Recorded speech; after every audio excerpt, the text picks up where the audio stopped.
How's it going, everybody? In today's video, we're going to be talking about the importance of dungeons, and I kind of got away from it because I was having fun while doing the video, but a couple of things I wanted to hammer into that I didn't is that dungeons aren't always available for the faction that you may be trying to level into. So right now, this is Alliance Week, so you're able to level up your Alliance leaders in the dungeons, and then we're going to get into it from there. We're going to talk about the importance of it, what does it mean, how does it affect the long-term game, and some of the things you can look out for. We don't really go into the builds of that because honestly, I don't feel I'm knowledgeable enough for that yet.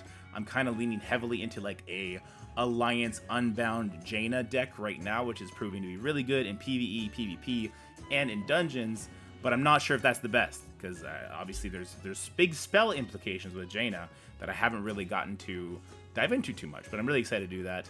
But this dungeon info, I wish I knew this the first week I started to play because I've missed so many opportunities to level decks, to give them permanent buffs, that now that I'm clearing all the levels, I have to beat each level with each faction. Now that I'm onto that, I really wish I had known this now, known this then, what I know now, so that my decks would be that much stronger and it'd be easier to get done. So you need to know this now about dungeons. So enjoy the video, and as always, let me know in the comment sections below, especially if you're a veteran player of Warcraft Rumble, if there's anything you want me to cover or anything you want to belay to me, and if I get anything wrong in this video, please correct it in the comment section below, where we want to be as accurate as possible.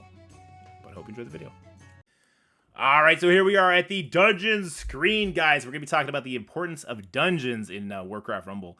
And this is something I just kind of caught on to. I've been working on them a lot because I really like my Alliance characters and my Alliance decks, especially Jaina. As you can see, I got her up to level 18, which is good times. Now I'm going to switch focus and start working on my Maiev deck. I'm going to get out here in a second and just build a deck for her and build a deck for this in particular. We no longer use this character.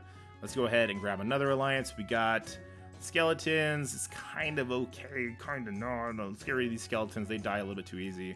We'll throw our Worgens in, and now I have like a really full-on Unbound deck, which is what Maiev kind of leans into. So that's what we're going for here.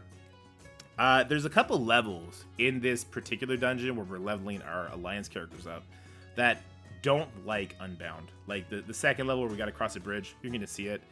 Kind of tough. So as far as building your decks to tackle the dungeon, I think it's going to depend on like what level you're at, because the enemies per difficulty change. So if I go back here, the enemies that I see, let me just back all the way out. No, I can't. Okay, let's just get in here. So in the dungeons, we have to pick a buff. So every time we go to a new level, there's 3 levels per dungeon, we get a new buff. So deploying an Alliance mini also summons a footman at your base. This is really, really strong. I really like this one. On death, your minions grant bloodlust, don't care. Your leader gains 1 level each time they are deployed. This would be really good for Maiev because, and I know I'm saying that name wrong, so you can correct me in the comment section. This would be really good for her because we're going to deploy her a lot because of how her leader ability works. But I'm going to go for the footman because I do think I'm going to need a little bit of tanky help here, being that I'm basically going to be dive bombing the enemy boss here. Alright, so what we want to do in this particular map is we want to monopolize the chest, and then we want to throw our attention over at, let's throw the wolf over there, and then basically I'm just going to dive bomb the boss here. So let's do this. We'll wait till we have a couple gold built up. And let's throw the kitchen sink. Of course, we want to summon as many people before we bring in Maiev, because it makes her cheaper. And boom, Dorky immediately did a bad boo-boo. I put Maiev too close, and when the boss did that knockback, he knocked her into a wall and immediately killed her. But this is level 1 of the dungeon, so it's super easy. I think this is the first time I've ever done it. What happens is the higher you scale, the enemies scale. So my minis that I'm currently using are just destroying this. And they'll continue to destroy this, and that's perfectly fine. So this second level I found is actually the trickiest. And when I'm doing my Jaina, this is when it becomes the most difficult. Your kobolds gain 50% movement speed. Yeah, we'll do this. We'll do a level with Jaina afterwards so you can kind of see what it's like when you're punching across at the right power kind of thing. But this boss is the most difficult, and I found that trying to capture the 2 bases on the left and right is what you need to do when you are pushing content. But if you're doing what I'm doing right now, we can just dive bomb the boss. That's exactly what we're going to do. You can see my level 15 Moonglade, she's just destroying bases left, right, and center. Basically what I want to do is I want to win one so that I can show you guys what to do when you're getting upgrades and like how it affects things, because it's not very intuitive. Because when I first started playing the game, I had no idea what dungeons did. I thought it just kind of put points towards the guild milestones, and it has nothing to do with that. Doing dungeons gives you permanent buffs to your deck, your mini pieces, which is really, really powerful and really helps in PvE. Like the second I leveled Jaina, I went back to the PvE and I was able to beat every single normal mission. So I'm actually done with all the normal missions now, which is really cool. Oh yeah, sure, this is fine. So now this is the last level of the dungeon. You probably won't see this when we go back to Jaina because I'm going to get hard stuck on the second one, the one we just fought. But this one's really interesting too. So basically, we just want to be destroying these crystals. And to do so, we'll just summon members right on top of them. And once we destroy that little glass, a bomb comes out and attacks the enemy. And that's it. We're just spamming that. We'll kill those crystals. We can't really do much damage to him himself. So we kind of ignore that. Make sure, because we don't have that kind of protection, we make sure to take out the enemies as they come. And then as soon as we get a kobold, we spawn them right away. We want to farm these gold orbs, these nodes, as quickly as possible. And then get right back to taking out these... the glass. It looks like a Tesla coil almost, so I think that's what it is. Looks like the enemy got one. That's okay. There we go. At this difficulty, I probably could just dive bomb the boss and do a little bit of damage to him, but again, we're not going to see this when I do my Jaina attack, so I might as well show it to you now. Ah, see, he's going to get one here too. That's okay. Let's do this over here. Protect our kobold. Oh no. Don't let her get another one. So yeah, what's good for us is good for the enemy too, right? If they break the glass, they also get it. And then yeah, you can see this one in particular.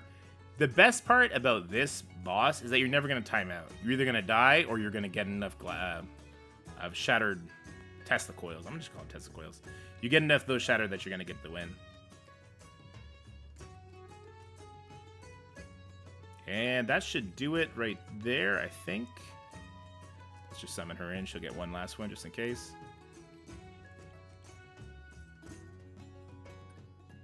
There we go. All right. So why dungeons are so important, you're about to find out. You beat a level of a dungeon, you get a permanent upgrade to your deck, but a little bit of RNG factor. Kind of. Not too much of an RNG factor. But once we beat a dungeon, we're going to get, I believe it's 4 options. It might be 5. We get 3 options, sorry. So we get 3 options as to what we want to upgrade. So you can see in the top, it's Leader, Alliance, Alliance, Unbound, and now I can add Spell, Cycle, and Siege damage. And that's going to fill in the bottom. Unfortunately, I really don't like spell damage on my Maiev. Blizzard is actually okay in the PvP sense. Siege damage is not something Maiev does. Cycle, I don't even know many Cycle characters. I'll go Spell. I'm not super excited about this one, but what I would have preferred is if it gave me the option for Alliance, or Unbound, it would upgrade the one I have. Now, for every single point you have in this system, your minis get 1 level up in-game. That is super impactful when you start leveling your minis in the teens. Like once you're in the 14, 15 range, it's really hard to level your characters up. So if 3 free levels, if you can get this to gold, is huge. Let me show you an example of that. So this is my Jaina deck. Now you can see the gold banner around the top 3 rows. That's because I put 3 points into that. So those characters are getting 3 free levels. Like look, you see how my Worgen down here at the bottom left is level 13? Well, if I were to put him in here, he becomes level 16. He gets 3 free levels from that. So it's very, very impactful. Same with the Blizzard. Same with the Unbound Dragon at the bottom. This is the deck I've been using. I've been having a lot of fun in PvP since I leveled it up. I was able, again, to beat a bunch of different PvE missions I haven't touched before. And I can keep going. So if I were to continue to win with the Jaina deck, I'll be able to level more. So maybe I can put an extra level onto Jaina herself, because right now she's bronze. She's only getting 1 additional level. I would love to get her up to that gold status, but it's super difficult. So we're going to try it here. Deploying the Alliance Leader heals is okay. The Kobold getting 25 levels was really powerful, but now it's not. Now that I'm pushing a harder dungeon level, not so much. The Unstable Concoction, this is kind of one of my favorite ones. So whenever a mini dies, it explodes and it poisons the enemy. So I have a somewhat unbound deck going on right now, as well as a AoE clearing deck, which is useful, but that second boss is super hard. So here, let me go ahead and focus up just a little bit. Let's go ahead and throw the safe here. That's going to take out that gargoyle as well as that fire serpent. We'll summon Jaina in. She's going to help out there. And right before the Moon Song dies, let's throw the dragons there as well so they can get some extra damage in. And yeah, so you can see there's a lot more strategy now that's in play, now that we're not just destroying. And you can see he's throwing his fist all over the place, causing us big issues. Also, something I didn't mention before, in this little green part on the left and right side of the screen, there's going to be a shield. So now that character is actually invulnerable for a little bit, which is pretty cool. Let's use our save here just to get her. Oh, no. So here comes the fist. Okay, they ran out of it in time. Perfect. If they don't run out of it in time, what it does is it launches them a certain position away. And if they hit a wall, they auto-die. And obviously, we don't want our things to auto-die. Oh, come on, Jaina. She didn't get it in time. That sucks. And she's dead to that. Okay. All right. Like I said, we have a lot of unbound damage here between our dragon, our safe pilot, and our spell, all having that level 3 gold ability. We'll probably be able to beat this boss before our tower dies. I say probably because it's not looking so good for us right now. Oh, Jesus. Oh, Jesus. If our safe person could get up, she does huge damage, being that she's level 20. And then we'll get this dub. There you go. Pop off. Boom. All right. So that's the first level beaten. But as you can see, it's going to become a problem for the second node if this one was that hard. Red is asking, is this game even playable? Red, right now, this game is in soft launch. So it's Canada's one of the soft launch countries and America is not. But we do have guides up on the channel to help you get there. There's a couple steps that people keep kind of tripping up on when they're trying to download it for Android. And it's that when you put your VPN on, you need to change your address to be a Canadian address that's real. The game is looking for it. So if its game senses that you're using a VPN or that you have the American address, you won't be able to download it. This game goes global in December, which is why we're kind of half-assing the videos a little bit. We're going to do much more in-depth, much more animated videos when the game goes global. Because I think the game's going to take off. It's so much fun that I don't see how it wouldn't.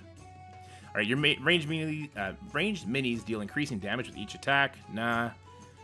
Deploying an unbound mini grants 1 level to nearby allied. Nah. When one of your squad members dies, its squad mates gain 1 level. I guess this one's the best. It's kind of the best of a bad situation.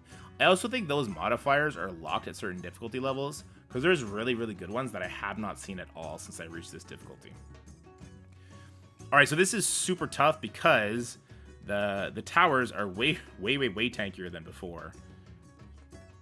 And that abomination, obviously we didn't see that abomination in the last difficulty, right? And I immediately lost because I didn't, I'm like throwing so hard right now. So we already have a gargoyle coming. It's going to erase my base. We already lost everybody over there. Oh my god. Ah! Save me! Jaina, do damage. Jaina, do some damn damage, please.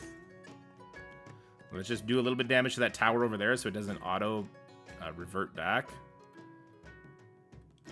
I'll throw you there, I guess, so I can send her back over to recapture that. Oh my god. No, we don't have enough gold income.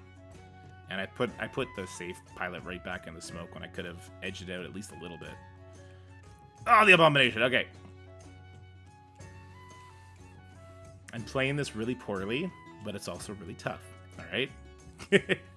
Let's give it another go. You can't try infinite amount of times. You get 1 retry, and then I have to go back and I have to rebeat that first level. So the reason I have the Mountaineer, I don't normally use the Mountaineer, but I have him because I'm hoping that him and his bear are going to be able to tank the Abomination at least a little bit, but we'll see. So we did get a different setup this time, and I cannot dive bomb the boss. If I try and dive bomb the boss, I just lose. So there's that. Now, so the fire bitch in the back, sorry for the language, kills the birds. The Abomination kills the bear. Oh my gosh. It's not even close. And now we're just getting crushed. So the enemy got all the gold, basically, and is just collapsing on my base in the worst way possible. Oh, I'm wrecked here. And I cannot even summon my dragon eggs. I have to summon the safe girl because the dragon eggs won't pop for the gargoyle, and the gargoyle wrecked my base. All right, so as you can see, the scaling on these dungeons goes crazy. All right, so the Maiev deck, which is like a half-developed deck, destroyed difficulty 1. My Jaina deck, which is huge, got rolled on that second node. So I got a lot of work to do. I don't know if I got to level them up. I don't know if I need to get some star level increases, change some talents, or maybe even change my minis. Because obviously I have a couple issues there. I have the Abomination, one-shots my range characters, and I have my tank characters just doing very poorly. I might try the phalanx group, the warriors that come in a pack of 4, but they're really low level right now, so I might have to go back to the drawing board and start leveling up some minis to go from there. But anyway, guys, that is this dungeon. This is the No-Meringue dungeon, I guess, where we're currently leveling up our alliance characters. We'll do this for every single dungeon that comes out, talking about different strategies for the bosses, giving the leader that you have. We're going to get into all that. We're definitely going to be ramping up production on this channel. I say that every time. But there's such good content to chew into for this, and I don't want to blow the load before the global launch. So if there's anything you guys want me to dive into, especially you guys who've been playing the game, that have like tips like, hey, check this out, this is really important for people to know, let me know in the comment sections below. We'll get right to that right away, and then we'll just redo it when it comes to the global launch. As always, let me know how you guys are liking Warcraft Rumble in the comment sections below. Have yourselves a wonderful day, and I'll see you next time. Bye-bye. That's it for the video, guys. I hope you enjoyed it. If you did, make sure you like, share, and subscribe. Stay happy, healthy, have fun, and I'll see you in the next one.